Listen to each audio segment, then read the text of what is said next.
Next ഭാഗം എന്ന് പറയുന്നത് ഡിസോസിയേറ്റീവ് ഡിസോർഡേഴ്സ് ആണ്.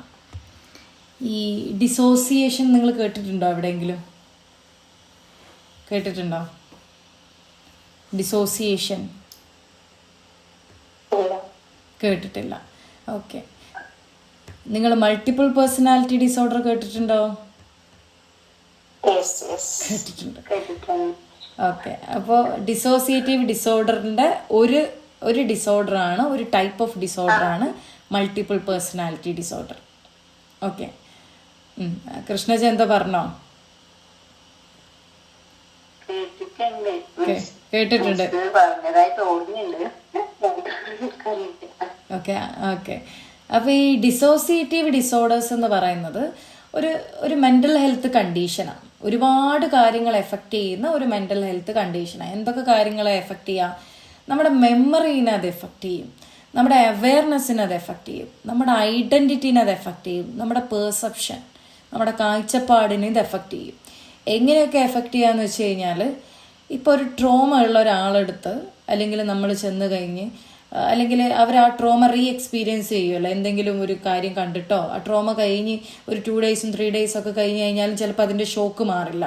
ആ ഒരു സമയത്ത് അവരുടെ അടുത്ത് നമ്മൾ എന്ത് സംസാരിച്ച് കഴിഞ്ഞ് പിന്നെ ഞാൻ നിൻ്റെ അടുത്ത് വന്ന് സംസാരിച്ചെന്ന് ചോദിക്കുന്ന സമയത്ത് അവർക്കത് റീകോൾ ചെയ്യാൻ പറ്റുന്നുണ്ടാവില്ല. ചിലപ്പോൾ ഒരു അവെയർനെസ് ഉണ്ടാവില്ല, ഞാനന്ന് അങ്ങനെയൊക്കെ സംസാരിച്ചോ. ഒരു നമ്മുടെ ബോഡി, ശരീരത്തിൽ നിന്ന് ആത്മാവ് വേറിട്ട് നിന്ന് നമ്മളെ വേറൊരു എക്സ്പീരിയൻസ് ആയിരിക്കും ഉണ്ടാവുക. ഇതിനെ നമ്മൾ ഡിസോസിയേഷൻ എന്ന് പറയുന്നത്. അത് കുറച്ചുകൂടെ നിങ്ങൾക്ക് ഇതിൻ്റെ ടൈപ്സ് പറയുമ്പോൾ നിങ്ങൾക്ക് മനസ്സിലാവും. ഓക്കെ. Yes, exactly. നാഗവല്ലി, ഞാൻ ഫോട്ടോ അപ്പുറം കൊടുത്തിട്ടുണ്ട്. എങ്ങനെ? നാഗവല്ലി. നാഗവല്ലി ചോദിച്ചത്. നാഗവല്ലി അതിൻ്റെ ഒരു എക്സാമ്പിളാണ് ഡിസോസിയേഷൻ്റെ. അത് ഞാൻ നെക്സ്റ്റ് പഠിക്കാനുണ്ട്, അതുകൊണ്ടാണ് ഞാനത് ഇവിടെ പറയാത്തത്. ഈ ഡിസോർഡേഴ്സ് വരാനുള്ള കാരണം ട്രോമയോ എക്സ്ട്രീം ആയിട്ടുള്ള സ്ട്രെസ്സോ ആയിരിക്കാം. ഈ ട്രോമയെ ഒന്ന് ബാലൻസ് ചെയ്യാൻ വേണ്ടിയിട്ട് ആൾക്കാർ മേ ബി ഒരു കോപ്പിംഗ് മെക്കാനിസം പോലെ അതിനെ തരണം ചെയ്യാൻ വേണ്ടിയിട്ട് യൂസ് ചെയ്യുന്നതാകാം ഈ ഒരു ഡിസോസിയേഷൻ എന്ന് പറയുന്നത്. ഇത് ഏതൊക്കെ രീതിയിലാണ് വരുന്നതെന്ന് ചോദിച്ചു കഴിഞ്ഞാൽ, ഇതിൻ്റെ ടൈപ്സിൽ ഒന്നാമത്തെ ടൈപ്സാണ് ഡിസോസിയേറ്റീവ് ഐഡൻറ്റിറ്റി ഡിസോർഡർ. ഇതിൻ്റെ ഫോമർലി നമ്മൾ ക്ലാസിക്കായിട്ട് വിളിക്കുക മൾട്ടിപ്പിൾ പേഴ്സണാലിറ്റി ഡിസോർഡർ. ഫോട്ടോയിൽ കാണുന്നില്ലേ നാഗവല്ലി? നാഗവല്ലി ആരാ? നാഗവല്ലി ഒരു ഐഡൻറ്റിറ്റിയാണ്. ഓക്കെ. യഥാർത്ഥ ഐഡൻറ്റിറ്റി ആരായിരുന്നു? ഗംഗയാണ് യഥാർത്ഥ ഐഡൻറ്റിറ്റി. പക്ഷെ ഗംഗയിൽ നാഗവല്ലി വേറൊരു ഐഡൻറ്റിറ്റി. 2 ഐഡൻറ്റിറ്റികൾ ഉണ്ടാവുന്നു. ശരിക്കും ഗംഗക്ക് അറിയില്ല നാഗവല്ലി ഉണ്ട് എന്നുള്ള കാര്യം. ഗംഗ അറിയാതെയാണ് നാഗവല്ലി വേറൊരു ഐഡൻറ്റിറ്റി ആയിട്ട് മാറുകയാണ്. This is dissociative identity disorder, multiple personality disorder. എന്ന് വെച്ചാൽ ഒരു വ്യക്തിയിൽ തന്നെ ഡിഫറെൻ്റ് ഐഡൻറ്റിറ്റീസ് ഉണ്ടാകും. ഒരു ഐഡൻറ്റിറ്റി, ഇപ്പം എൻ്റെ ഒരു ഐഡൻറ്റിറ്റിയാണ്, ആരോൻ്റെ വേറൊരു ഐഡൻറ്റിറ്റിയാണ്, സവിതേൻ്റെ വേറൊരു ഐഡൻറ്റിറ്റിയാണ്, മഞ്ജുവിൻ്റെ വേറൊരു ഐഡൻറ്റിറ്റിയാണ്. ഇപ്പം ഒരാളിൽ തന്നെ 4ഉം 5ഉം ഐഡൻറ്റിറ്റീസ് ഉണ്ട് എന്ന് പറയുമ്പം ഓരോ ഐഡൻറ്റിറ്റിയും ഡിഫറെൻ്റാണ്. ഓരോ ഐഡൻറ്റിറ്റീൻ്റെ പെരുമാറ്റം ഡിഫറെൻ്റാണ്, സംസാരം ഡിഫറെൻ്റാണ്, ഡ്രസ്സിങ് സ്റ്റൈല് ഡിഫറെൻ്റാണ്, ഈച്ച് ആൻഡ് എവറിത്തിങ് ഡിഫറെൻ്റാണ്. അപ്പോൾ എന്ന് വെച്ചാൽ ഒരു ഐഡൻറ്റിറ്റിനെ നമ്മൾ കണ്ട് അടുത്ത ഐഡൻറ്റിറ്റീനെ അതേ വ്യക്തിയിൽ നമ്മൾ കാണുമ്പോൾ എൻ്റർലി ഡിഫറെൻ്റ് ആയിട്ടുള്ളൊരു വ്യക്തിയായിരിക്കും അത്. രൂപം മാത്രമായിരിക്കും സെയിം, ഡ്രസ്സിങ് ഡിഫറെൻ്റ് ആയിരിക്കും, സംസാരം ഡിഫറെൻ്റ് ആയിരിക്കും, ഹെയർ സ്റ്റൈൽ വരെ ഡിഫറെൻ്റ് ആയിരിക്കും. ഓക്കെ. ഇതാണ് മൾട്ടിപ്പിൾ പേഴ്സണാലിറ്റി ഡിസോർഡർ അല്ലെങ്കിൽ ഡിസോസിയേറ്റീവ് ഐഡൻറ്റിറ്റി ഡിസോർഡർ, DID എന്ന് വിളിക്കുന്നത്. ഇപ്പോൾ പൊതുവേ 2ഓ അതിൽ കൂടുതലോ ഐഡൻറ്റിറ്റീസ് ഉണ്ടാകും. ഈ ഒരു ഐഡൻറ്റിറ്റീസിനെയാണ് നമ്മൾ അൾട്ടേഴ്സ് എന്ന് വിളിക്കുന്നത്. ഓക്കെ. ഓരോ പേഴ്സണാലിറ്റീസിനെ, അപ്പോൾ ഈ ഓരോ പേഴ്സണാലിറ്റീസും ഈച്ച് ആൻഡ് എവറി, അതായത് യുണീക്കായിട്ടുള്ള ബിഹേവിയേഴ്സ്, മെമ്മറീസ് യുണീക്കായിരിക്കും അല്ലേ.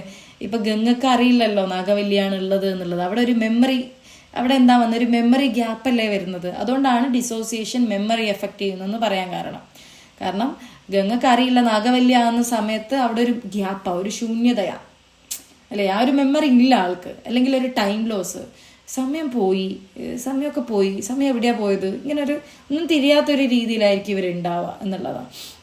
അവർക്ക് അവരുടെ സെൽഫിനെ ഡിറ്റാച്ച് ചെയ്തൊരു ഫീലിംഗ് ആയിരിക്കും ഉണ്ടാവുക. സിവിയർ ആയിട്ട് ഐഡൻറ്റിറ്റി കൺഫ്യൂഷനാണ്. എന്ന് വെച്ചാൽ കുറേ സമയം ആ ഒരു ഐഡൻറ്റിറ്റിയെ കാണുന്നില്ലല്ലോ. ഗംഗ കുറേ സമയം ഗംഗയെ കാണുന്നില്ല, നാഗവല്ലിയായിട്ടല്ലേ നിൽക്കുന്നത്. അപ്പോൾ അവർക്ക് എനിക്ക് എന്താ പറ്റിയ നകുലേട്ടാ, എനിക്ക് എന്താ പറ്റിയ നകുലേട്ടാ എന്ന് ചോദിക്കുന്നത് ഈ ഐഡന്റിറ്റി കൺഫ്യൂഷൻ വരുന്ന സമയത്താണ് അല്ലേ. എനിക്കെന്തോ ഉണ്ട്. അതായത് ഗംഗ ഒരു നായികക്കല്ലിൽ തിരിച്ചറിയുന്ന ഒരു സമയമാണ്. എവിടെയോ ഒരു ടൈം ലോസ് സംഭവിച്ചു, മെമ്മറി ഗ്യാപ്പ് സംഭവിച്ചു, ഓർത്തെടുക്കാൻ പറ്റുന്നില്ല അല്ലേ. അതൊക്കെ ഐഡന്റിറ്റി കൺഫ്യൂഷനാണ്. ഇനി ഇതിൽ തന്നെ ഇതിൻ്റെ കോസസ് ഗംഗയുടെ ചൈൽഡ്ഹുഡ് നോക്കിക്കഴിഞ്ഞാൽ ക്ലിയർ ആയിട്ട് നമുക്ക് കാണാൻ പറ്റും.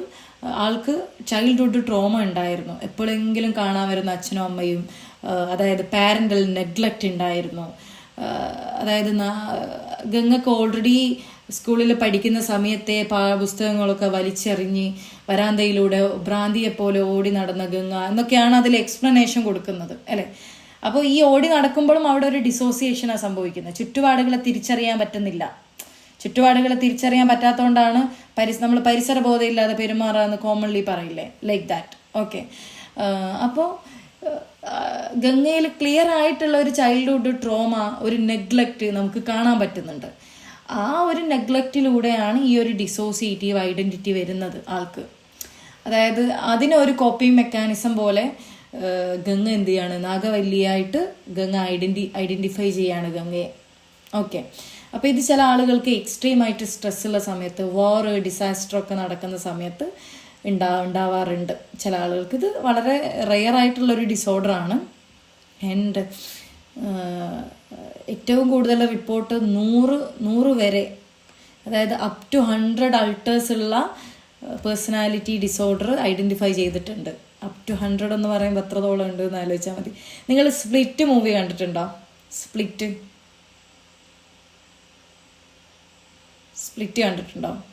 It's A wonderful movie. ഈ ഡിസോസിയേറ്റീവ് ഐഡൻറ്റിറ്റി ഡിസോർഡറിനെ കണ്ടിട്ടുണ്ടെന്നാണോ സവിത പറഞ്ഞത്? സ്പ്ലിറ്റ് നല്ല മൂവിയാണ്. ഈ ഒരു ഡിസോർഡറിനെ മനസ്സിലാക്കാൻ പറ്റുന്ന ഒരു മൂവിയാണ്. കാരണം അതിലുള്ള വ്യക്തിക്ക്, എൻ്റെ ഓർമ്മ ശരി, ഞാൻ മുമ്പ് കണ്ടതാണ്, 32 പേഴ്സണാലിറ്റീസ് ആണുള്ളത്. Entirely different identities. ഓക്കെ, അപ്പോൾ അത് നിങ്ങൾക്ക് കാണാം അത്. അപ്പോൾ ഇതിൻ്റെ ട്രീറ്റ്മെൻറ്റ് സൈക്കോതെറാപ്പിയാണ് പൊതുവേ നമ്മൾ കൊടുക്കുക. സൈക്കോതെറാപ്പി ട്രോമ ഫോക്കസ്ഡ് കൊടുക്കും. ട്രോമ കാരണമാണ് ഈ ഒരു ഇതുണ്ടായതെങ്കിൽ ട്രോമ ഫോക്കസ് ചെയ്ത് കൊടുക്കും. CBT, DBT, ഡയലക്റ്റിക്കൽ ബിഹേവിയറൽ തെറാപ്പിയാണ് DBT. CBT നിങ്ങൾക്കറിയാം, കോഗ്നിറ്റീവ് ബിഹേവിയറൽ തെറാപ്പിയാണ്. പിന്നെ മെഡിക്കേഷൻസ് ഇവർക്ക് നല്ല, അതായത് ആങ്സൈറ്റി, ഡിപ്രഷൻ ഇതൊക്കെ ഉണ്ടാവും. DIDക്ക് മാത്രമായിട്ടൊരു മെഡിക്കേഷൻ ഇല്ല. ഈ DID കാരണം ഈ ഗംഗ കുറച്ച് കഴിയുമ്പോൾ മനസ്സിലാക്കുന്നില്ലേ, അതായത് എനിക്കെന്തോ പറ്റിയിട്ടുണ്ട് നകുലേട്ട എന്ന് പറയുമ്പോൾ അവിടെ ഒരു ആള് എന്താകുന്നുണ്ട്, ഡൗൺ ആവുന്നുണ്ട്, ആള് ആങ്ഷ്യസ് ആവുന്നുണ്ട്, എനിക്കെന്താ പറ്റി. ഇത് ഒരുപാട് കാലം നീണ്ടു നിൽക്കുമ്പോൾ അവർക്ക് വരുന്ന കൺഫ്യൂഷൻസ്, അത് കാരണം അവർക്ക് ഡിപ്രഷൻ, ആങ്സൈറ്റി ഡെവലപ്പ് ചെയ്യാൻ ചാൻസ് ഉണ്ട്. അപ്പോൾ അതിനാണ് മെഡിക്കേഷൻ കൊടുക്കുന്നത്. അല്ലാതെ DIDക്ക് സെപ്പറേറ്റ് ആയിട്ടൊരു മെഡിക്കേഷൻ ഇല്ല. DID purely based on psychotherapy. Okay, trauma focused CBT, DBT കൊടുത്തിട്ടാണ് എന്ത് ചെയ്യാം, ട്രീറ്റ്മെൻറ്റ് നമ്മൾ സ്റ്റാർട്ട് ചെയ്യാം. ഓക്കെ, ആൻഡ് നാഗവല്ലി അല്ലാത്ത വേറൊരു എക്സാമ്പിളാണ് അന്യൻ അല്ലേ. അമ്പി, റമോ, അന്യൻ 3 പേഴ്സണാലിറ്റി ആണ്.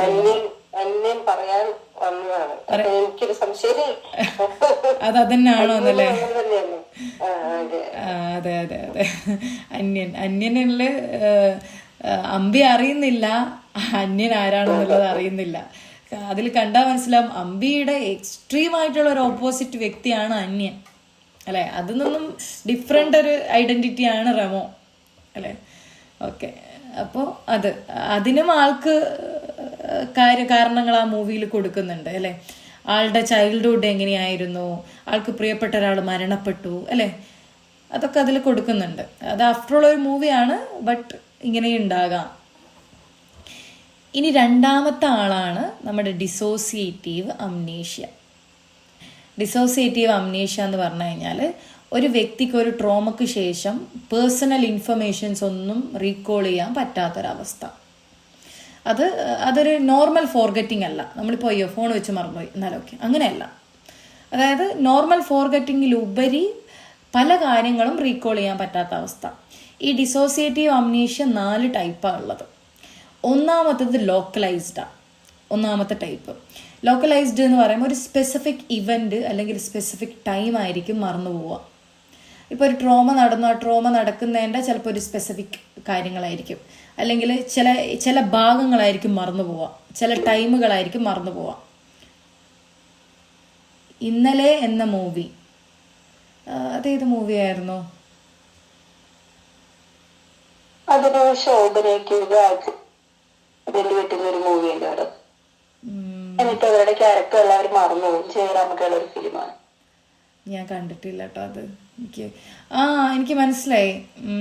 പിന്നെ ശോഭന മറന്നു പോകുന്നതല്ലേ അല്ലേ? നമ്മുടെ പിന്നെ സുരേഷ് ഗോപിയാണ് മറന്നു പോകുന്നത് അല്ലേ? ആ മൂവിയല്ലേ? എനിക്ക് കണ്ടത് ഓർമ്മയില്ല, റീൽസ് ഒക്കെ കണ്ടിട്ടുള്ള ഓർമ്മയുള്ളത്, അല്ലാതെ ഞാൻ കണ്ടിട്ടില്ല മൂവി. അതാണോ എന്ന് നോക്കാൻ വേണ്ടി ഞാൻ മൂവി കണ്ടിട്ടില്ല. അതിലാള് ട്രോമ കാരണം മറന്നു പോകുന്നതാണോ? മറന്നു പോകുന്നതാണ്. അത് ലോക്കലൈസ്ഡ് അല്ല, കാരണം സ്പെസിഫിക് ഇവന്റ് അല്ല മറന്നുപോയത്, എൻ്റെയറാ മറന്നുപോയത്. അത് ജനറലൈസ്ഡ് ആണ്. ഓക്കെ, എൻ്റെയർ ഐഡന്റിറ്റി, ഹിസ്റ്ററി മറന്നുപോയി. ആളുടെ ഐഡന്റിറ്റി തന്നെ മറന്നുപോയില്ലേ? അതില് പേരടക്കം വേറെ അല്ലേ വരുന്നത്? അത് ജനറലൈസ്ഡ് കാറ്റഗറിയാണ്. ലോക്കലൈസ്ഡ് എന്ന് പറയുമ്പോൾ ചില സ്പെസിഫിക്, ചില പ്രത്യേക ചില ഇവന്റ് മാത്രം, ഒരാൾ പറഞ്ഞ ഒരു നിമിഷം അല്ലെങ്കിൽ എന്തെങ്കിലും ഒരു ടൈം, ചില പെർട്ടിക്കുലർ ടൈം മാത്രം. പിന്നെ സെലക്റ്റീവ് ഉണ്ട്. സെലക്റ്റീവ് എന്ന് പറയുമ്പോൾ ട്രോമാറ്റിക് ഇവൻറ്റിൻ്റെ തന്നെ ഏതെങ്കിലും ഒരു പാർട്ട് മറന്നുപോകും, ചില പാർട്ടുകൾ മാത്രം. അത് ചിലപ്പോൾ ഏറെ വേദനിപ്പിച്ച ഒരു പാർട്ടായിരിക്കും, അത് റീകോൾ ചെയ്യാൻ പറ്റില്ല. അത് സെലക്റ്റീവാണ്. ഓക്കെ, ചില അബ്യൂസിൻ്റെ കേസസിലൊക്കെ ചിലപ്പോൾ ആളുടെ ഫേസ് മറന്നു പോകും. ഓക്കെ, അങ്ങനെയുള്ള സിറ്റുവേഷൻസ് ഒക്കെ ഉണ്ടാവാറുണ്ട്. പിന്നെ ഇതിൽ ജനറലൈസ്ഡ്, ഇന്നലെ തന്നെ എടുക്കാം ജനറലൈസ്ഡ്. പിന്നെ കണ്ടിന്യൂസ് ആണ്. കണ്ടിന്യൂസ് എന്ന് വെച്ചാൽ പുതിയ ഇൻഫർമേഷൻസ് ഒന്നും കിട്ടില്ല. അതായത് കാൺ റിമെമ്പർ ന്യൂ ഇൻഫർമേഷൻ. പഴയതൊക്കെ ഓർമ്മ ഉണ്ടാകും, പക്ഷെങ്കിൽ അതായത് പുതിയ ഇൻഫർമേഷൻ, അത് കഴിഞ്ഞിട്ടുള്ള പുതിയ ഇൻഫർമേഷൻസ് ഒന്നും റീകോൾ ചെയ്യാൻ പറ്റാത്തൊരവസ്ഥ. അതാണ് കണ്ടിന്യൂസ്. ചോദിച്ചോളൂ. മറ്റേ ഓർമ്മയുണ്ടോ ആ ഫിലിമിൽ വരുന്നത് ഇതിലെ ക്യാരക്ടർ എന്തെങ്കിലും ആണോ? ഇതിലെ ക്യാരക്ടർ എന്തെങ്കിലും ആണെന്നാണോ? അതെ, നമ്മൾ പഠിപ്പിക്കുന്നതായിട്ട് റിലേറ്റഡ് ആണോ? അത് അതില് എങ്ങനെയായിരുന്നു? ആൾക്ക് ട്രോമ സംഭവിച്ചിട്ടുണ്ടായിരുന്നോ? നമിത പ്രമോദിന്റെ അതെ അതെ. ആൾക്ക് എൻ്റെയർ ഐഡന്റിറ്റി ആൻഡ് ഹിസ്റ്ററി മറന്നു പോകുന്നുണ്ട്, എല്ലാ കാര്യങ്ങളും മറന്നു പോകുന്നില്ല.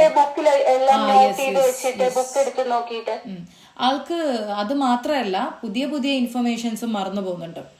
ജനറലൈസ്ഡ് പ്ലസ് കണ്ടിന്യൂസ് ആണ് വരിക. ആൾക്ക് പഴയതും ഓർമ്മയില്ല, പുതിയ കാര്യങ്ങളും ഓർമ്മയില്ലല്ലോ. പുതിയ വരുന്ന കാര്യങ്ങൾ ഓർമ്മയില്ലല്ലോ. അത് ഡിസോസിയേറ്റീവ് അംനീഷ്യയിൽ വരുന്ന, രണ്ടും കൂടെ മിക്സ്ഡ് അപ്പ് ആണ് അതിൽ, ജനറലൈസ്ഡും കണ്ടിന്യൂസും. Okay, this is very rare. ഇങ്ങനെയുള്ള കേസുകളൊക്കെ വളരെ റെയർ ആണ്. നമ്മൾ ഡിപ്രഷനും ആങ്സൈറ്റിയും ഒക്കെ കാണുന്ന പോലെ ഇതാക്കാൻ പറ്റില്ല. ഓക്കെ, സൂര്യയുടെ ഏത് മൂവിയാ?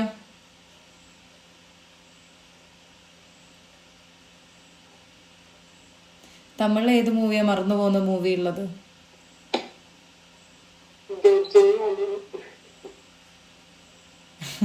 ഓക്കെ, കൺസെപ്റ്റ് മനസ്സിലായില്ലേ നിങ്ങൾക്ക്? Ghajini. Okay, yes, exactly. Ghajini one of the best example അല്ലേ? ആൾക്ക് പുതിയ ഇൻഫർമേഷനാണ് റീകോൾ ചെയ്യാൻ പറ്റാത്തത്, കണ്ടിന്യൂസ് ആണ്. പഴയതൊക്കെ ഓർമ്മയുണ്ട് അല്ലേ? പഴയത് ആ ഒരു പർട്ടിക്കുലർ കാരണം ഇതൊക്കെ ആൾക്ക് പഴയത് ഓർമ്മയുണ്ടോ അതിൽ ഗജനിയിൽ? അതോ അയാൾ ഇല്ല അല്ലേ? ആൾക്ക് ഓർമ്മയില്ല. സോറി, ആൾക്ക് ഓർമ്മയില്ല. ആൾ എഴുതി വെക്കുകയാണ് അതിന് വേണ്ടിയിട്ട്. യെസ്, ജനറലൈസ്ഡ് പ്ലസ് കണ്ടിന്യൂസ് ആണ്. ഓക്കെ, അപ്പോൾ ആളുടെ ഹെഡ് ഇഞ്ചറി സംഭവിച്ചു, സിവിയർ ട്രോമയാണ് സംഭവിച്ചത്. യെസ്, എഴുതി വെച്ചിട്ട് ഗജനി. ഓക്കെ, അപ്പോൾ ഇതാണ് ഇതിൻ്റെ ടൈപ്സ്. പിന്നെ ഇതിൻ്റെ സിംറ്റംസ് വരുന്ന സമയത്ത് പെട്ടെന്നൊരു മെമ്മറി ലോസ് ആയിരിക്കും, ഒരു കൺഫ്യൂഷൻ ആയിരിക്കും എബൌട്ട് ഐഡന്റിറ്റി. ഗജനിയിൽ തന്നെ അയാൾ കാണുന്ന പോലെ പെട്ടെന്ന് ആരാ വന്ന കുറച്ച് ഒരു 15 മിനിറ്റ് കഴിയുമ്പോഴത്തേക്കൊക്കെ മറന്നു പോകുന്നുണ്ട് അല്ലേ? കൺഫ്യൂഷൻസ് ഉണ്ടാകും സ്വന്തം ഐഡന്റിറ്റീനെ പറ്റിയിട്ട്. പിന്നെ എപ്പോഴും കാണുന്ന ഫെമിലിയർ പീപ്പിളിനെ, പ്ലേസസിനൊന്നും ഓർത്തെടുക്കാൻ പറ്റില്ല. അതും എന്താണ്, സിംറ്റംസിൽ പെട്ടതാണ്. ഓക്കെ,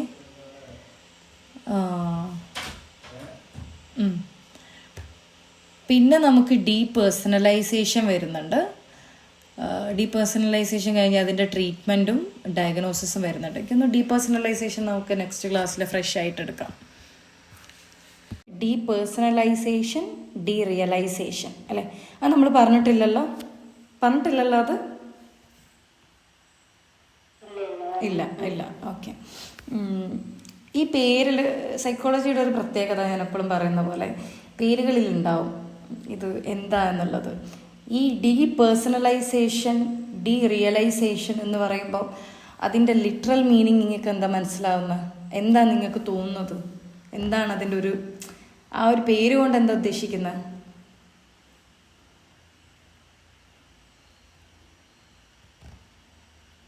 ഡീപേഴ്സണലൈസേഷൻ അല്ല, ആ പേര് ഒരുപാട് കാട് കയറി ചിന്തിക്കണ്ട. ആ പേര് ഡീപേഴ്സണലൈസേഷൻ എന്ന് പറഞ്ഞാൽ എന്താ?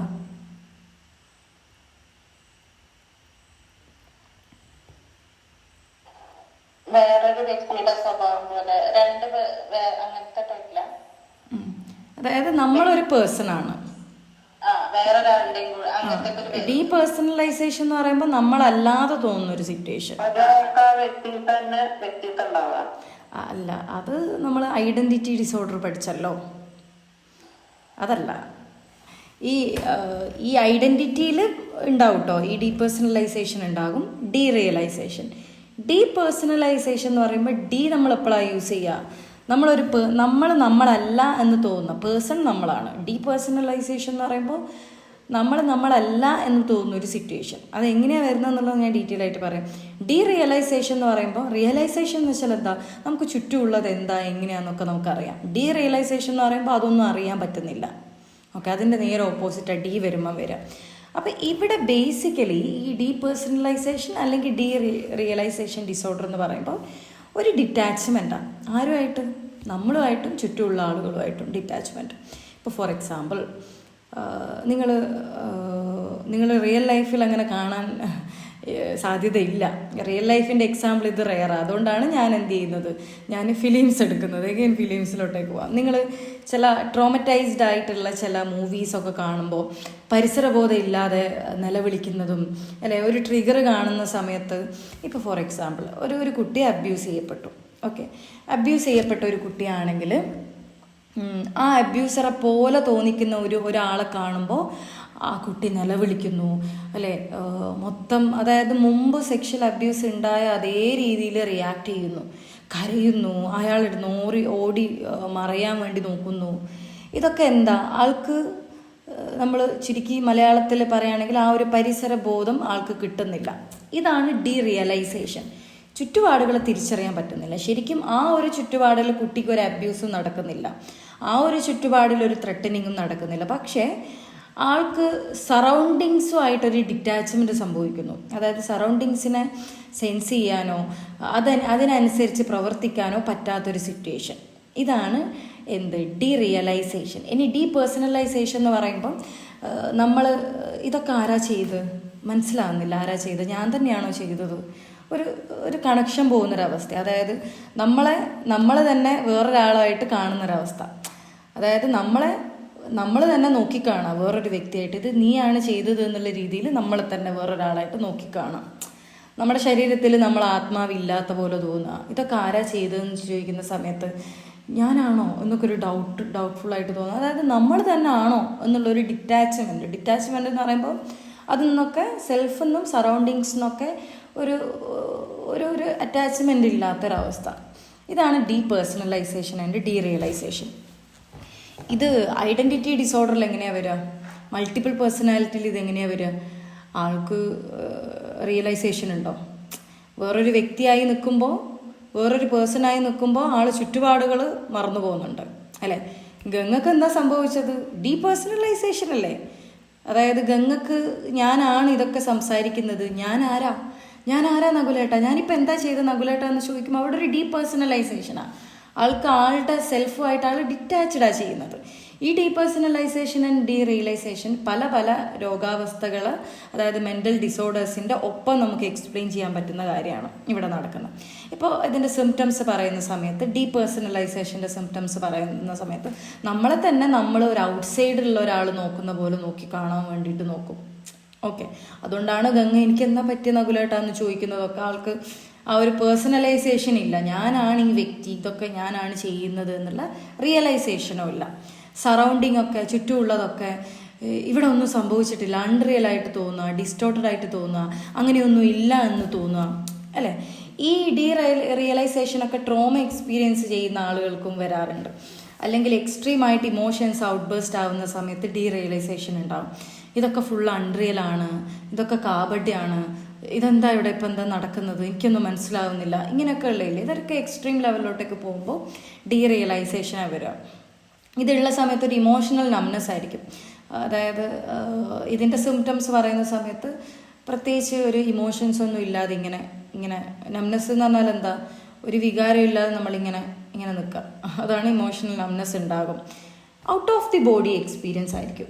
Out of the body experience എന്ന് വെച്ചാൽ ഞാനല്ല, ഇത് വേറെ ആരോ ആണ്. അല്ലെങ്കിൽ നമ്മുടെ ശരീരത്തിൽ നമ്മുടെ ആത്മാവുണ്ട് അല്ലെ, സോളുണ്ട്. നമ്മളിപ്പോൾ മലയാളത്തിൽ ഫിലോസഫിക്കലി പറയുകയാണെങ്കിൽ സോളുണ്ട്, അത് വേറെ എവിടെയോ ഉള്ളത്. എൻ്റെ സോള് അപ്പുറം ഉണ്ട്, ആ സോൾ എന്നെ കാണുന്നു. അതായത് ഒരു കണക്ഷൻ, നമ്മുടെ ശരീരവും നമ്മുടെ ആത്മാവും തമ്മിലുള്ളൊരു കണക്ഷൻ നഷ്ടപ്പെടും. ആത്മാവെന്ന് ഞാൻ നിങ്ങൾക്ക് മനസ്സിലാവാൻ വേണ്ടിയിട്ട് പറഞ്ഞാണ്. സോൾ എന്നുള്ളൊരു കൺസെപ്റ്റ് നിങ്ങൾ പഠിച്ചിട്ടുണ്ടാകും. അത് ആക്ച്വലി മൈൻഡാണ്, നമ്മുടെ ബ്രെയിനും അതിൻ്റെ ഫങ്ഷൻസുമാണ്. ഓക്കെ, ഞാനത് മനസ്സിലാക്കാൻ വേണ്ടി out of the body experience ആയിട്ട് പറഞ്ഞതാണ്. അപ്പം ചിലപ്പോൾ നമ്മളൊക്കെ ചെറിയൊരു തോതിൽ ഇത് എക്സ്പീരിയൻസ് ചെയ്തിട്ടുണ്ടാകും. ഇവിടെ ഇപ്പം എന്താ സംഭവിച്ചത്, എനിക്കൊന്നും മനസ്സിലാവുന്നില്ല, എനിക്ക് ആകെ മൊത്തം ഒരു കിളി പോയൊരവസ്ഥ എന്ന് തോന്നില്ല. ഇതിൻ്റെ വളരെ നോർമലി ഉള്ളൊരു കാര്യമാണ്. ഓക്കെ, ഇതിൻ്റെ ഒരു എക്സ്ട്രീമിറ്റിയിലേക്കോട്ടേക്ക് പോകുമ്പോൾ അത് എക്സ്പീരിയൻസ് ചെയ്താലേ അതിൻ്റെ എത്രത്തോളം അതിൻ്റെ ഡിഫിക്കൽട്ടി ലെവൽ നമുക്ക് മനസ്സിലാക്കാൻ പറ്റുള്ളൂ. മെമ്മറി ഇഷ്യൂസ് ഉണ്ടാകും. അതായത് ടൈം നഷ്ടപ്പെട്ട പോലെ, സമയം ഞാൻ എന്താ ഇത്ര നേരം ചെയ്ത്, സമയം എവിടെ പോയി, എനിക്കൊന്നും ഓർമ്മയില്ല, ഇങ്ങനെയായിരിക്കും ഇവർ പറയുക. ഓക്കെ, അത് മൾട്ടിപ്പിൾ പേഴ്സണാലിറ്റി ഡിസോർഡറിലൊക്കെ അത് മനസ്സിലാവും, ഇതിൻ്റെ ഒരു അംശം മനസ്സിലാവും. ഇതിൻ്റെ കോസസ് പറയുന്ന സമയത്ത് സിവിയർ ആയിട്ടുള്ള സ്ട്രെസ്സ്, സിവിയർ ആയിട്ടുള്ള ട്രോമ. ഇപ്പോൾ അതിൻ്റെ എക്സാമ്പിൾ ഇപ്പോൾ പറയുകയാണെങ്കിൽ ഉള്ളടക്കം മൂവി കണ്ടിട്ടുണ്ടോ നിങ്ങൾ? ഉള്ളടക്കം കണ്ടിട്ടുണ്ടോ? ലാലേട്ടൻ്റെ ഉള്ളടക്കം കണ്ടിട്ടുണ്ടാവും. അതിൽ ഒരു ക്യാരക്ടർ കാണാത്തവർക്ക് ഞാൻ ജസ്റ്റ് പറഞ്ഞുതരാം. അതിൽ ഒരു ക്യാരക്ടർ ആളുടെ കാമുകനെ ക്രൂരമായിട്ട് കൊല്ലുന്നത് കാണുന്നു. അത് ആൾക്കൊരു ട്രോമ ഉണ്ടാക്കി. അതിനുശേഷം അതുമായിട്ട് സിമിലർ ആയിട്ടുള്ള കാര്യങ്ങൾ കാണുമ്പോൾ വയലൻ്റ് ആവുന്നുണ്ട്. ഈ വയലൻ്റ് ആകുമ്പോൾ ആൾക്ക് എന്താ സംഭവിക്കുന്നത്? ഡീറിയലൈസേഷനാണ് സംഭവിക്കുന്നത്. ഏത് ഹോസ്പിറ്റലിൽ വെച്ചിട്ട് വയലൻ്റ് ആവുന്നുണ്ട്. അപ്പോൾ ചുറ്റുപാടുകളെ തിരിച്ചറിയാൻ പറ്റുന്നില്ല. ചുറ്റുപാടുകളുമായിട്ട് അറ്റാച്ച്ഡ് അല്ല, ഡിറ്റാച്ച്ഡ് ആണ്. സ്വന്തം സെൽഫുമായിട്ടോ ഇതേ കാര്യം ഈ കുട്ടീൻ്റെ അടുത്ത് ചെന്ന് ചോദിക്കുമ്പോൾ ഈ കുട്ടിക്ക് എന്തൊക്കെയോ സംഭവിച്ചു എന്നല്ലാതെ ഒന്നും ഓർത്തെടുക്കാൻ പറ്റുന്നില്ല. ഞാനല്ല അതൊക്കെ ചെയ്തത്, വേറെ ആരോ ചെയ്ത പോലെ തോന്നുക, ഇങ്ങനെയൊക്കെ പറയുന്നത്. ഇതാണ് ഡീപേഴ്സണലൈസേഷൻ. ഇതിൻ്റെ ഒരു എക്സാമ്പിൾ. ഓക്കെ, അപ്പോൾ ബേസിക്കലി ഇതാണ് ഇതിൻ്റെ സിംറ്റംസ്. ഇപ്പോൾ ട്രോമ, സ്ട്രെസ്സൊക്കെ വരുന്ന സമയത്ത് ഇങ്ങനെ എക്സ്പീരിയൻസ് ചെയ്യാറുണ്ട്. പിന്നെ ചില ആളുകൾക്ക് ചൈൽഡ്ഹുഡ് ട്രോമ അല്ലെങ്കിൽ ചൈൽഡ്ഹുഡ് നെഗ്ലക്റ്റ് എന്ന് പറയുമ്പം പാരൻസ് ഇമോഷണലി അവൈലബിൾ അല്ല, പാരൻസ് വേണ്ട കെയർ കൊടുത്തിട്ടില്ല, വേണ്ട സ്നേഹം കൊടുത്തിട്ടില്ല. ഇതൊക്കെ എന്ത് ചെയ്യും, ഇവർ അഡൽട്ടായി വരുമ്പോൾ പല രീതിയിൽ അല്ലെങ്കിൽ അബ്യൂസ് സംഭവിച്ചിട്ടുണ്ട്. പാരൻസ് അബ്യൂസ് എന്ന് പറയുമ്പോൾ ഫിസിക്കൽ അബ്യൂസ് തന്നെ വേണമെന്നില്ല. എപ്പോഴും കുറ്റം പറയും, എപ്പോഴും കമ്പയർ ചെയ്യും, എപ്പോഴും ഒരു മോശം മാത്രം കേട്ട് വളരുന്ന കുട്ടിയാണെങ്കിൽ എങ്ങനെ ഇത് കണക്ഷൻ വരുന്നത് വെച്ചാൽ സ്വന്തം സെൽഫ് ഇഷ്ടം ഉണ്ടാവില്ല. അപ്പോൾ ഡീപേഴ്സണലൈസേഷൻ സംഭവിക്കാമല്ലോ അല്ലേ, ചുറ്റുപാടുകളായിട്ട് കണക്ട് ചെയ്യാൻ പറ്റുന്നുണ്ടാവില്ല. അപ്പോൾ ഡീറിയലൈസേഷനും സംഭവിക്കാം. ഓക്കെ, പിന്നെ ഇതിൽ സബ്സ്റ്റൻസ് അബ്യൂസ് നിങ്ങൾക്ക് നന്നായിട്ട് കണക്ട് ചെയ്യാൻ പറ്റും. നന്നായിട്ട് അഡിക്റ്റ് ആയ ഒരു വ്യക്തിയാണെങ്കിൽ എങ്ങനെയാണ് ഉണ്ടാവുക? ഡീറിയലൈസേഷൻ ഉണ്ടാവില്ലേ, ചുറ്റുപാടുകൾ ഡിറ്റാച്ച്ഡ് ആയിരിക്കൂലേ, ഉറപ്പല്ലേ? ഡീപേഴ്സണലൈസേഷന് ഇതൊക്കെ ഒന്നും ഓർമ്മ ഉണ്ടാവില്ല. ചിലപ്പോൾ പല കാര്യങ്ങളും ആൾ പറഞ്ഞ കാര്യങ്ങളും ചെയ്ത കാര്യങ്ങളൊന്നും ഓർമ്മ ഉണ്ടാവില്ല. ഡീപേഴ്സണലൈസേഷനായി, ഡീറിയലൈസേഷനുമായി. ഓക്കെ, സബ്സ്റ്റൻസ് അബ്യൂസ് ഉള്ള സമയത്ത് പിന്നെ മറ്റ് disorders, anxiety, PTSD, post traumatic stress disorder. Okay, അപ്പോൾ ഇതൊക്കെ ഉണ്ടാകുന്ന സമയത്ത് ഞാൻ ഈ പറഞ്ഞ ഡീപേഴ്സണലൈസേഷൻ ആൻഡ് ഡീറിയലൈസേഷൻ ഡിസോർഡർ, ഇത് പ്രത്യേകം സെപ്പറേറ്റ് ഒരു ഡിസോർഡറാണ്. പക്ഷേ ഇത് പലതിൻ്റെയും സിംറ്റംസ് ആണ്. PTSD ഇല്ലേ, പോസ്റ്റ് ട്രോമാറ്റിക് സ്ട്രെസ് ഡിസോർഡർ, അതിലിത് കാണാം. അതേപോലെ ട്രോമ ഉള്ള ആളുകളിൽ ഇത് കാണാം. മൾട്ടിപ്പിൾ പേഴ്സണാലിറ്റി ഡിസോർഡർ ഉള്ള ആളുകളിൽ ഇത് കാണാം. ഓക്കെ, ഇതൊക്കെ സിംറ്റം ആയിട്ടും ഉണ്ട്, ഇത് സെപ്പറേറ്റ് ആയിട്ട് ഒരു ഡിസോർഡർ ആയിട്ടും ഉണ്ട് എന്നുള്ള കാര്യം അറിഞ്ഞു കേട്ടോ. ഓക്കെ, ഇതൊരു ഡിസോസിയേഷനാണ്. അസോസിയേറ്റ് ചെയ്യാൻ പറ്റുന്നില്ലല്ലോ, സ്വന്തമായിട്ടും അസോസിയേറ്റ് ചെയ്യാൻ പറ്റുന്നില്ല, ചുറ്റുപാടുമായിട്ടും അസോസിയേറ്റ് ചെയ്യാൻ പറ്റുന്നില്ല, കണക്ട് ചെയ്യാൻ പറ്റുന്നില്ല. ഓക്കെ, നമ്മളിപ്പോൾ പറയുകയാണെങ്കിൽ തിരിച്ചറിവ് കിട്ടുന്നില്ല, നമ്മൾ മലയാളത്തിൽ പറയുകയാണെങ്കിൽ തിരിച്ചറിവ് കിട്ടുന്നില്ല. ഓക്കെ, ഇത്രയാണ് ഈ 3 കാറ്റഗറിയാണ് നമുക്ക് ഡീപേഴ്സണലൈസേഷന്, dissociative amnesia, dissociative identity disorder എന്നുള്ളത്. ഓക്കെ, ഇനി ഇതിൻ്റെ ട്രീറ്റ്മെൻറ്റ് പറയുന്ന സമയത്ത് ഈ ഒരു ഡിസോസിയേറ്റീവ് ഡിസോർഡേഴ്സ് വളരെ റെയറാണ്. കേസുകൾ റെയറാന്ന് നോക്കുന്ന സമയത്ത് നമ്മൾ ആങ്സൈറ്റി, ഡിപ്രഷൻ, മറ്റ് പേഴ്സണാലിറ്റി, ബോർഡർ ലൈൻ പേഴ്സണാലിറ്റി, ഇതൊക്കെ കാണുന്ന സമയത്ത് ഇതൊക്കെ കമ്പയർ ചെയ്യുമ്പം ഇത് വളരെ കുറവാണ്.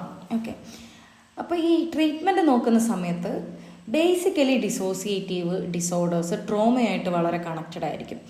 മേ ബി അത് ചൈൽഡ്ഹുഡ് ട്രോമയായിരിക്കും, അല്ലെങ്കിൽ ഏതെങ്കിലും ലൈഫിലെ ഏതെങ്കിലും ഒരു പോയിന്റ് ഓഫ് ടൈം എന്ന് കിട്ടിയെടുത്ത ട്രോമയായിരിക്കും. അപ്പോൾ നമ്മളെപ്പോഴും CBT അല്ലെ, കോഗ്നിറ്റീവ് ബിഹേവിയറൽ തെറാപ്പി, ഞാൻ എക്സ്പ്ലെയിൻ ചെയ്യുന്നില്ല കാരണം ഓൾറെഡി എക്സ്പ്ലെയിൻ ചെയ്തതുകൊണ്ട്. പിന്നെ ട്രോമ ഫോക്കസ്ഡ് തെറാപ്പിയ, EMDR, ഐ മൂവ്മെൻറ്റ് കേട്ടോ. Eye movement ഡീസെൻസിറ്റൈസേഷനാണ്.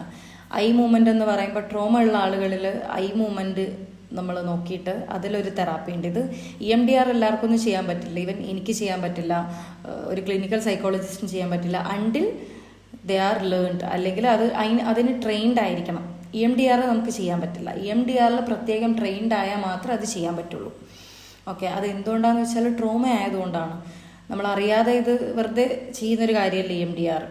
അപ്പം അത് ചെയ്ത് കഴിഞ്ഞാൽ, അറിയാത്തൊരാൾ ചെയ്ത് കഴിഞ്ഞാൽ ആളുടെ ട്രോമ ബൂസ്റ്റ് ചെയ്യും അല്ലേ. ചിലപ്പോൾ അതിലാൾക്ക് പല ഡിഫിക്കൽട്ടീസ് വരാനുള്ള ചാൻസസ് ഉണ്ട്. ഒരു സർജറി അറിയാത്ത ഒരാൾ സർജറി ചെയ്താൽ, സർജൻ അല്ലാത്തൊരു നോർമൽ ജനറൽ ഡോക്ടർ സർജറി ചെയ്താൽ എങ്ങനെ ഇരിക്കും, അതേപോലെ ആയിരിക്കും. ഓക്കെ, പിന്നെ ഇതിൽ മൈൻഡ്ഫുൾനെസ് ആൻഡ് ഗ്രൗണ്ടിങ് കൊടുക്കും. മൈൻഡ്ഫുൾനെസ് എന്താ? Being at the present moment. ഈ ഡീറിയലൈസേഷനും ഈ ഡിസോസിയേഷനും ഒക്കെ എന്താ, പ്രസൻറ്റ് മൊമെൻറ്റിലല്ല ആളുള്ളത്, ആൾ വേറെ എവിടെയാണ് ഉള്ളത്. ഓക്കെ, അപ്പോൾ മൈൻഡ്ഫുൾനെസ്, യോഗ, മെഡിറ്റേഷൻ, അങ്ങനെയുള്ള കാര്യങ്ങൾ, ഗ്രൗണ്ടിങ് ടെക്നിക്സുകൾ ഒക്കെ എന്ത് ചെയ്യും, ഇതൊക്കെ പ്രസൻറ്റ് മൊമെൻറ്റിലോട്ടേക്ക് ബ്രിങ് ചെയ്യാൻ വേണ്ടിയിട്ടുള്ള പല പല ടെക്നിക്സുകളാണ്. അത് ചെയ്യും. പിന്നെ മെഡിക്കേഷൻസ് കൊടുക്കും.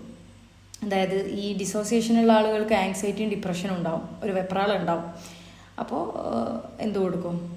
കാരണം എന്ന് വെച്ചാൽ നമുക്ക് ചില സമയങ്ങൾ ഓർത്തെടുക്കാൻ പറ്റുന്നില്ല, ലോസിങ് ടൈമാണ്, നമുക്ക് തന്നെ ഒരു, നമ്മൾ പറയില്ല, നമുക്ക് തന്നെ ഒരു ഒന്നും മനസ്സിലാവാത്തൊരു സിറ്റുവേഷൻ വരുന്ന സമയത്ത് ആൾക്കാർക്ക് ആങ്സൈറ്റി വരും, ഡിപ്രഷൻ വരും. ഓക്കെ, അപ്പോൾ അങ്ങനെ മെഡിക്കേഷൻസ് കൊടുക്കാറുണ്ട്. പിന്നെ ഇത് വേറെ 2 ടൈപ്സ് ആട്ടോ. ഇത് സെപ്പറേറ്റ് ആയിട്ട് എടുത്ത് പറഞ്ഞിട്ടില്ല, പക്ഷേ ഇത് അറിയണം. ഡിസോസിയേറ്റീവ് ഫ്യൂഗും ഉണ്ട്, ഡിസോസിയേറ്റീവ് ട്രാൻസും ഉണ്ട്. ഡിസോസിയേറ്റീവ് ഫ്യൂഗ് എന്ന് പറഞ്ഞു കഴിഞ്ഞാൽ, അതായത് ഇപ്പോൾ ഒരു ഐഡൻറ്റിറ്റിയാണെന്ന് വിചാരിച്ചോ, ഒരു ആ പേഴ്സൺ പെട്ടെന്ന് ആൾക്ക് മെമ്മറി ലോസ് വരുന്നു, ട്രാവൽ ചെയ്ത്, ഇപ്പോൾ കേരളത്തിലുള്ള ഒരാളാണെങ്കിൽ പെട്ടെന്നൊരു മെമ്മറി ലോസ് വരുന്നു, ആൾ എന്നിട്ട് ഫോർ എക്സാമ്പിൾ പഞ്ചാബിൽ പോയിട്ട് അവിടെ വേറൊരു ഐഡൻറ്റിറ്റി ആയിട്ട് ജീവിക്കുന്നു. മനസ്സിലായോ? അതായത് എൻ്റർലി വേറൊരു ഐഡൻറ്റിറ്റി ആയിട്ട്, ആളുടെ ഐഡൻറ്റിറ്റി ആയിട്ട് അതായത് ഒരു കണക്ഷൻ ഉണ്ടാവില്ല, ഒരു ബന്ധം ഉണ്ടാവില്ല, ആൾക്ക് ഓർമ്മയുണ്ടാവില്ല. ട്രാവൽ ചെയ്തിട്ട് പെട്ടെന്ന് ട്രാവൽ ചെയ്തിട്ട് കംപ്ലീറ്റ് മറന്നു പോയിട്ടുണ്ടാവും. ആൾ ചിലപ്പോൾ ഇവിടെ ഒരു എഞ്ചിനീയറായിട്ട് വർക്ക് ചെയ്തൊരു ആളാണെങ്കിൽ ചിലപ്പോൾ അവിടെ ചുമട്ട് തൊഴിലാളിയായിട്ടായിരിക്കും വർക്ക് ചെയ്യുന്നുണ്ടാവും. ആളുടെ ഐഡൻറ്റിറ്റി അതായിരിക്കും. പിന്നെ ഇത് ആൾ അറിഞ്ഞുകൊണ്ട് ചെയ്യുന്നതല്ല കേട്ടോ, മെമ്മറി ലോസ് ആണ് ഇത്.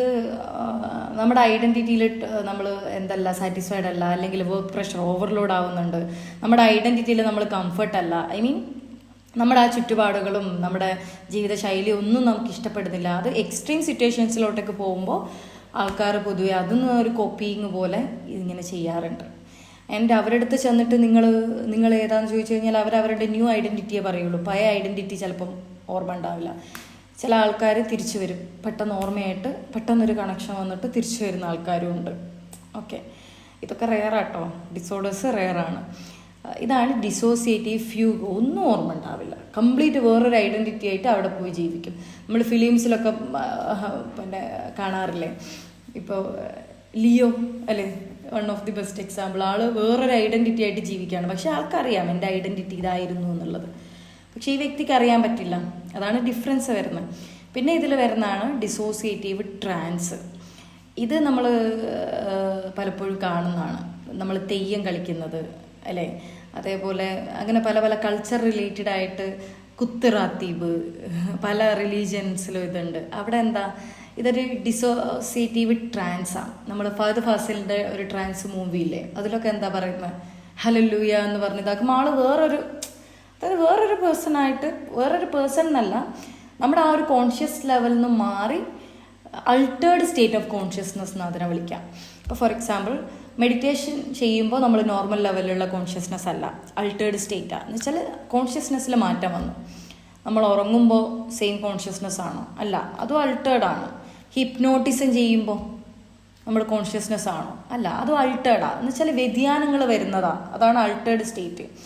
അപ്പോൾ ഇതിൽ പരമ്പരാഗതമായിട്ട് തെയ്യം കളിക്കുന്ന ആൾക്കാർ, പിന്നെ പല പല പല പേരുകളില്ലേ, എന്തൊക്കെയാണ് പേരുകൾ അതിൻ്റെ, കുത്തുറാത്തീവ് ഉണ്ട്, പിന്നെ ഇതേപോലെ ക്രിസ്ത്യൻസിൻ്റെ ഇതിലും ഇവർ ഹല്ലേലൂയ ഒരു കാര്യമില്ല, അതിന് പേരെന്താണെന്ന് എനിക്കറിയില്ല.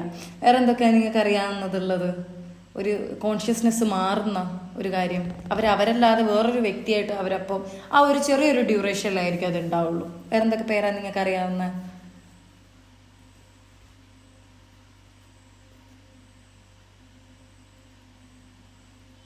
ഒന്നും അറിയില്ലേ? അതെ, കാന്താര മൂവി ഞാൻ കണ്ടില്ല കേട്ടോ, അതുകൊണ്ട് എനിക്കത് എക്സ്പ്ലെയിൻ ചെയ്യാൻ പറ്റുന്നില്ല. കാന്താര മൂവി ബേസ് അതാണെന്നറിയാം. Okay, good, very good. Okay, നിങ്ങൾക്ക് സംഭവം മനസ്സിലായല്ലോ. ഇത് കൾച്ചറലായിരിക്കും കുറച്ചുകൂടെ. പിന്നെ ചില ആൾക്കാർ ഒരു ട്രോമാറ്റിക് എക്സ്പീരിയൻസ് ഉണ്ടാകുമ്പോഴും ചെയ്യുന്ന കാണാറുണ്ട്, ബട്ട് മോസ്റ്റ്ലി ഇത് കൾച്ചറൽ ഇൻഫ്ലുവൻസാണ്. ഓക്കെ, അപ്പോൾ ഇതാണ് അതർ ടൈപ്സ് വരുന്നത് കേട്ടോ.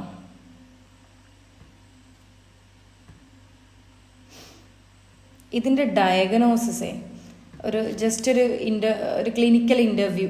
ഓക്കെ, ഈ ഡിസോസിയേറ്റീവ് ഡിസോർഡേഴ്സിന് ഓരോന്നിനും സെപ്പറേറ്റ് ക്രൈറ്റീരിയാസ് ഉണ്ട്. പക്ഷെ നമ്മൾ ജനറലി പറയാട്ടോ, ഒന്ന് ക്ലിനിക്കൽ ഇൻ്റർവ്യൂ ആണ്. നമ്മൾ അവരെ എന്ത് ചെയ്യും, മെൻ്റൽ ഹെൽത്ത് പ്രൊഫഷണൽസ്, സൈക്കോളജിസ്റ്റ് അല്ലെങ്കിൽ clinical psychologist, consultant psychologist, clinical psychologist അല്ലെങ്കിൽ സൈക്യാട്രി, ഇവർ 3 പേരും കേട്ടോ. അപ്പോൾ നമ്മൾ എന്ത് ചെയ്യും, കണ്ടക്ട് ചെയ്യും, ഡീറ്റെയിൽ ആയിട്ട് ഇൻ്റർവ്യൂ കണ്ടക്ട് ചെയ്യും. ഫ്രം അവരുടെ ചൈൽഡ്ഹുഡ് ഇപ്പം വരെ എങ്ങനെയാണ് എന്നുള്ള കാര്യങ്ങൾ, അവരുടെ സിംറ്റംസിനെ ഫോക്കസ് ചെയ്യും, അവരുടെ പേഴ്സണൽ ഹിസ്റ്ററി, എല്ലാ കാര്യങ്ങളും നമ്മൾ എടുക്കും. Okay, menstrual history, sexual history, അങ്ങനെ എല്ലാ കാര്യങ്ങളും നമ്മൾ എടുക്കും. ഇതാണ് ക്ലിനിക്കൽ ഇൻ്റർവ്യൂ. നമ്മൾ കേസ് സ്റ്റഡീസ് എടുക്കില്ലേ, അതാണ്. പിന്നെ സെൽഫ് റിപ്പോർട്ട് ക്വസ്റ്റ്യനേഴ്സ് ഉണ്ടാവും. സെൽഫ് റിപ്പോർട്ട് ക്വസ്റ്റ്യനേഴ്സ് എന്ന് പറയുമ്പോൾ ടൂൾസ് കൊടുക്കും അവർക്ക്, DES, ഡിസോസിയേറ്റീവ് എക്സ്പീരിയൻസ് സ്കെയിൽ. അതിൽ കുറച്ച് ക്വസ്റ്റ്യൻസ് ഉണ്ടാകും, കുറച്ച് സ്റ്റേറ്റ്മെൻറ്റുകൾ ഉണ്ടാകും. അത് എത്രത്തോളം അവർക്ക് കണക്റ്റ് ആകാൻ പറ്റുന്നുണ്ട് എന്നുള്ളത് നോക്കിയിട്ട് നമ്മളത് അനലൈസ് ചെയ്യും. അത് അവരുടെ സിവിയോരിറ്റി മെഷർ ചെയ്യാൻ വേണ്ടി നോക്കും. എത്രത്തോളം അവർക്ക് ഡിസോസിയേറ്റീവ്, അവരല്ലാതെ ആയി പോകുന്ന സിറ്റുവേഷന്, ചുറ്റുപാടുകളുമായിട്ട് ഡിറ്റാച്ച്ഡ് ആകുന്ന സിറ്റുവേഷൻസൊക്കെ അവർക്ക് എത്രത്തോളം ഉണ്ട് എന്നുള്ളത് മനസ്സിലാക്കാൻ വേണ്ടിയിട്ട് ഈ പേഷ്യൻസുകൾ എന്താ പറയുക അറിയോ, എനിക്ക് ഓർമ്മയില്ല ആ സമയം എന്താണെന്നുള്ളത്. ആകെ മൊത്തം ഒരു തലയിൽ എന്തോ ഒരു കനമുള്ള പോലെ തോന്നുന്നുണ്ട്, പക്ഷെ എനിക്കത് റീകോൾ ചെയ്യാൻ പറ്റുന്നില്ല. ഇങ്ങനെയൊക്കെ അവർ പറയാം. ഓക്കെ, വേറൊരു പേഴ്സണാലിറ്റി ആകുന്ന സമയത്തൊക്കെ. പിന്നെ ഇതിൽ മറ്റ് കണ്ടീഷൻസൊക്കെ അവോയ്ഡ് ചെയ്യണം. ബ്രെയിൻ ഇഞ്ചറി പറ്റിക്കഴിഞ്ഞാൽ ഡിസോസിയേഷൻ സംഭവിക്കും, പക്ഷെ അത് ഡിസോസിയേറ്റീവ് ഡിസോർഡർ ആണെന്ന് നമുക്ക് പറയാൻ പറ്റില്ല. ഓക്കെ, അത് ബ്രെയിൻ ഇഞ്ചറി കാരണം ബ്രെയിനിൽ ഏതെങ്കിലും ഒരു രാസവസ്തുക്കളുടെ കാരണമോ അല്ലെങ്കിൽ ബ്രെയിനിൻ്റെ സ്ട്രക്ചർ മാറുമ്പോഴോ വരുന്നതായിരിക്കും. പിന്നെ എപ്പിലെപ്സി ഉള്ളവർക്ക് ഡിസോസിയേഷൻ ഉണ്ടാകും. എപ്പിലെപ്സി ഉണ്ടാകുമ്പോൾ എന്താ ചെയ്യുക, ചുറ്റുപാട് മറന്നുപോകില്ലേ, സ്വന്തം മറന്നുപോകും അല്ലേ. എപ്പിലെപ്സി എന്താ, നമ്മൾ ഈ അവസ്മാരം എന്ന് പറയുന്നൊരു കാര്യം അല്ലേ, ആ സമയത്ത് എന്താ സംഭവിച്ചതെന്നൊന്നും അവർക്ക് റീകോൾ ചെയ്യാൻ പറ്റില്ല. ഡീപേഴ്സണലൈസേഷനും ഡീറിയലൈസേഷനും അവിടെ സംഭവിക്കുന്നുണ്ട്. But that is because of epilepsy. അത് ഡിസോസിയേറ്റീവ് ഡിസോർഡർ അല്ല. ഓക്കെ, അത് മനസ്സിലാക്കുക. പിന്നെ സബ്സ്റ്റൻസ് അബ്യൂസ് ഓൾസോ അല്ലേ, സബ്സ്റ്റൻസ് അബ്യൂസ് കാരണമാണോ ഇതുണ്ടായത്, അത് മൂലമാണോ ഡിസോസിയേറ്റീവ് ഡിസോർഡർ ഉണ്ടായത്, അല്ലെങ്കിൽ അത് റൂൾ ഔട്ട് ചെയ്യണം. നമ്മൾ എന്തൊക്കെയാണ് റീസൺസ് ഉള്ളത് എന്നുള്ള കാര്യങ്ങളൊക്കെ റൂൾ ഔട്ട് ചെയ്യണം. ഓക്കെ, ഈ സബ്സ്റ്റൻസ് അബ്യൂസ് ഉള്ള സമയത്തൊക്കെ ഈ മെമ്മറി ലോസ് ഉണ്ടാവും. അതൊക്കെ ചിലപ്പോൾ സബ്സ്റ്റൻസ് അബ്യൂസ് കൊണ്ട് മാത്രം ഉണ്ടാകുന്നതായിരിക്കും. ഡിസോസിയേറ്റീവ് ഡിസോർഡർ ആണെന്നോ പിന്നെ ഡിസോസിയേറ്റീവ് ഐഡൻറ്റിറ്റി ഡിസോർഡർ ആണെന്നൊന്നും ചിലപ്പോൾ നമുക്ക് പറയാൻ പറ്റില്ല. ഓക്കെ, അതാണ് ഇതിൻ്റെ എക്സ്ക്ലൂഡ് ചെയ്യേണ്ടത്, ഇതൊന്ന് മാറ്റി നിർത്തേണ്ട കാര്യങ്ങൾ. ഓക്കെ.